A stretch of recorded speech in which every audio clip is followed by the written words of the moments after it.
नमस्कार दोस्तों, मैं आपका दोस्त अंकुर बाल। आज मैं जयशंकर प्रसाद की एक दूसरी कहानी लेकर आया हूँ जिसका नाम है प्रलय। तो चलो शुरुआत करते हैं। प्रलय। हिमावृत चोटियों की सीढ़ी, अनंत आकाश के नीचे क्षुब्ध समुद्र, उपत्यका के कंदरा में प्राकृतिक उद्यान में खड़े हुए युवक ने युवती से कहा, प्रिय प्रीतम, क्या होने वाला है? देखो क्या होता है। कुछ चिंता नहीं, आशा तो है ना? क्यों प्रिय, इतना बड़ा खेल क्या यूं ही नष्ट हो जाएगा? यदि नष्ट ना हो खेल, ज्यों का त्यों बना रहे, तब तो वह बेकार हो जाएगा। तब हृदय में अमर होने की कल्पना क्यों थी?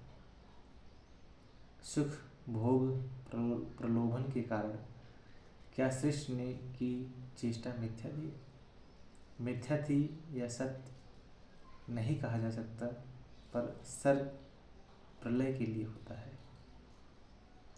यह निसंदेह कहा जाएगा, कोई प्रलय भी एक सृष्टि है। अपना अस्तित्व बनाए रखने के लिए बड़ा उद्योग था। युवती ने निश्वास लेकर कहा, यह तो मैं भी मानूंगा कि अपने अस्तित्व के लिए स्वयं को कर व्यय कर दिया। युवक ने व्यंग से कहा। युवती करुणार्द्र हो गई। युवक ने वन बदलने के लिए कहा, प्रिय आंसू ले आओ। युवती अस्फुटित पात्र में आंसू ले आई। युवक पीने लगा। सदा रक्षा करने पर भी यह उत्पात, युवती ने दीन होकर जिज्ञासा की। तुम्हारे उपासकों ने भी कम आज्ञा नहीं किया? युवक ने सस्मित कहा। ओह प्रियतम, अब कहाँ चले? युवती ने मान करके कहा। कठोर होकर युवक ने कहा, अब कहाँ, यहीं से यह कला, यह लीला देखेंगे।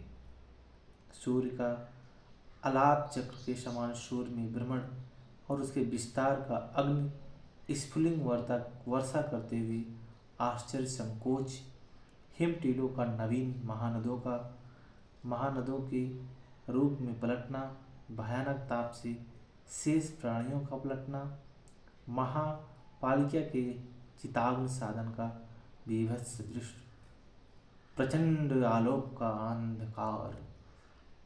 युवक मठ पीठ पर सुखासीन होकर आसो पान कर रहा है। युवती शस्त्र नेत्रों से इस भीषण व्यापार को देखते हुए भी नहीं देख रही। जवा कुसुम सदृश और जगत का तत्काल तरल पारद समान रंग बदलना, भयानक होने पर भी युवक को स्पृढ़ था। वह सस्मित बोला, प्रिय कैसा दृश्य है। इसी का ध्यान करके कुछ लोगों ने आध्यात्मिकता का प्रचार किया था। युवती ने कहा, बड़ी बुद्धिमत्ता थी।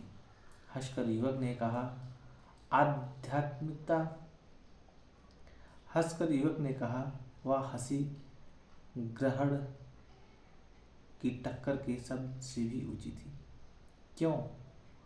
मरण के कठोर सत्य से बचने का बहाना या आड़? प्रिय ऐसा ना कहो।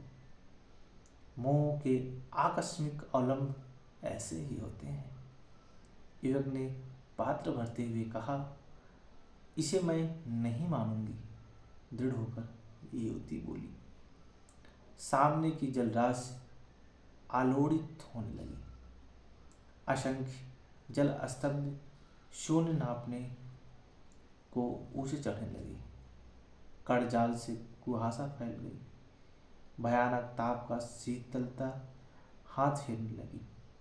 युवती ने और भी साहस से कहा, क्या आध्यात्मिकता मोह है? चैतनिक पदार्थों का ज्वार भाटा है। परमाणुओं से ग्रथित प्राकृत नियंत्रण शैली का एक बिंदु अपना अस्तित्व बनाए रखने की आशा में मनोहर कल्पना कर लेता है। निसंदेह कर लेता है।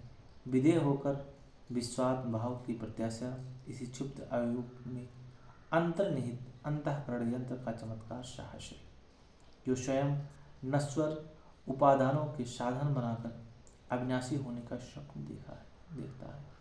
देखो, इसी जगत में लय की लीला में तुम्हें इतना मोह हो गया है। प्रभंजन का प्रबल आक्रमण प्रारंभ हुआ। महाड़ों की आकाश मापक स्तब्ध लहरियां भग्न होकर भीषण गर्जन करने लगी। कांद्रा के उद्यान का अक्षयवट लहरा उठा।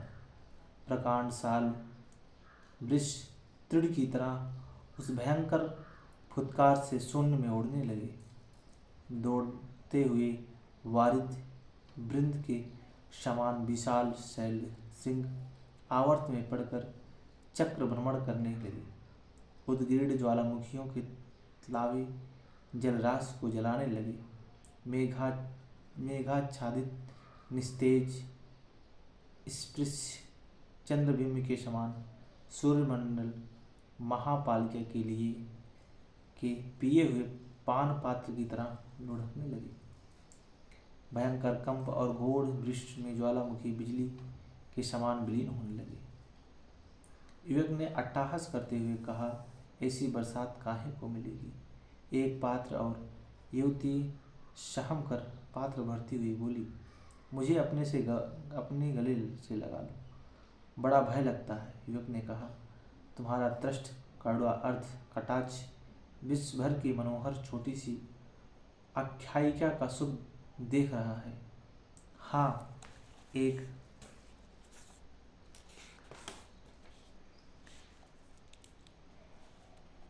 जाओ, तुम बड़े कठोर हो।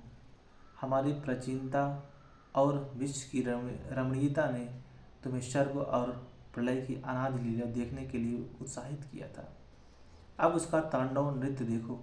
तुम्हें भी अपनी कोमल कठोरता का बड़ा अभिमान था। अभिमान ही होता तो प्रयास करके तुम क्यों मिलती। जाने दो, तुम मेरे सर्वस्व हो। तुमसे यह मांगती हूँ कि अब कुछ न मांगो। चाहे इसके बदले मेरी समस्त कामना ले लो। युवती ने गले में हाथ डालकर कहा। भयानक शीत, दूसरे क्षण असह्य ताप, वायु के प्रचंड झोंकों में से एक के बाद दूसरे की अद्भुत परंपरा, घोर गर्जन, ऊपर कुहासा और वृष्टि, नीचे महाड़ों के रूप में अनंत द्रव राशि। पवन 49 गतियों के समग्र पंच महाभूतों को आलोड़ित कर उन्हें तरल परमाणुओं के रूप में परिवर्तित करने के लिए तुला हुआ है। अनंत परमाणुमय शून्य में एक वट वृक्ष केवल एक नुकीले श्रृंग के सहारे स्थित है। प्रभंजन के प्रचंड आघातों से सब अदृश्य है। एक डाल पर वही युवती के मुखमंडल के प्रकाश से ही आलोक। युवती मूर्छित प्राय है। वदन मंडल प्रातः अस्पष्ट दिखाई दे रहा है। युवती सचेत होकर बोली, प्रीतम, क्या प्रिय नाथ, अब मैं तुमको पाऊंगी। क्या अभी तक नहीं पाया था। मैं अभी तक तुम्हें पहचान ही नहीं सकी थी। तुम क्या हो आज बता दोगे। क्या अपने को जान लिया था। तुम्हारा क्या उद्देश्य था। अब कुछ जान रही हूँ। जैसे मेरा अस्तित्व स्वप्न था, आध्यात्मिकता का मोह था, जो तुमसे भिन्न स्वतंत्र स्वरूप को कल्पना कर ली थी। वह अस्तित्व नहीं, विकृत थी। उद्देश्य की जो तो प्राप्त हुआ ही चाहती थी। युवती का मुखमंडल अस्पष्ट प्रतिबिंब मात्र रह गया था। युवक एक रमणीय तेजपुंज था। तब और जानने की आवश्यकता नहीं। अब मिलना चाहती हो। अस्फुट शब्द का अंतिम भाव प्रणव के समान गूंजने लगा। आओ, या प्रलय रूपी तुम्हारा मिलन आनंदमय हो।